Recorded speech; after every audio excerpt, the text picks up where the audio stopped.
அதுக்குதான் உயர்நீதிமன்றத்தினுடைய ஓய்வு பெற்ற நீதிபதி தலைமையில ஆணையம் அமைக்கப்பட்டிருக்கு. அந்த ஆணையம் விசாரிச்சு முழுமையா சொல்லும்.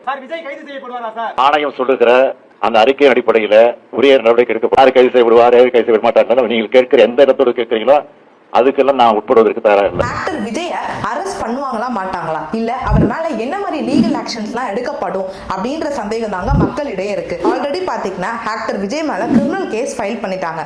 அது மட்டும் இல்லாம நம்ம ஸ்டேட் கவர்மெண்ட் இந்த கேஸை பத்தி இன்வெஸ்டிகேட் பண்றதுக்காக ரிட்டையர்ட் ஜட்ஜை அப்பாயிண்ட் பண்ணிருக்காங்க.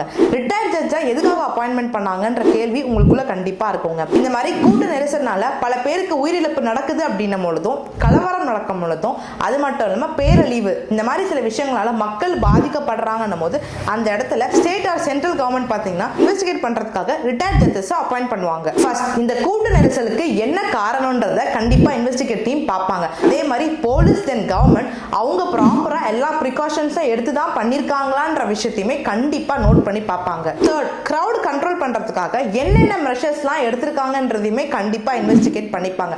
அதே மாதிரி யாராச்சும் ஒருத்தரோட கிரிமினல் இன்டென்ஷன் இதுல இருந்திருக்கா, அதாவது இந்த மாதிரி நடக்கணும்ன்றதுக்காக இந்த மாதிரி செயல் யாராவது பண்ணிருக்காங்களான்றத பத்தியும் கண்டிப்பா விசாரணை பண்ணி பார்ப்பாங்க. அதே மாதிரி ஆக்டர் விஜயும் ப்ராப்பரான புரோட்டோகால்ஸ் தென் எல்லா சேஃப்டி மெஷர்ஸுமே எடுத்திருக்காங்களான்றத பார்ப்பாங்க. ஒருவேளை ஆக்டர் விஜய் ப்ராப்பரான புரோட்டோகால் சேஃப்டி மெஷர்ஸ் எதுவுமே எடுக்கல அப்படின்றது மட்டும் ப்ரூவ் ஆகுதுன்னும் போது ஆக்டர் விஜயை அரெஸ்ட் பண்றதுக்கு கூட ஏகப்பட்ட வாய்ப்புகள் இருக்குங்க. இந்த விஷயம் பொறுத்த வரைக்கும் நீங்க யார் மேல தப்புன்னு நினைக்கிறீங்க, தென் ஆக்டர் விஜயை ஒருவேளை அரெஸ்ட் ஆகுறாங்க அப்படின்னும் பொழுது அது நியாயமான அரெஸ்ட் தானா, இல்ல உங்க சைட்ல இருந்து யாரால இந்த மாதிரி விஷயம் நடந்திருக்கும் நீங்க நினைக்கிறீங்கன்றத கண்டிப்பா கமெண்ட்ஸ்ல சொல்லுங்க. முடிஞ்ச அளவுக்கு இந்த நியூஸ் எல்லாருக்குமே ஷேர் பண்ணுங்க.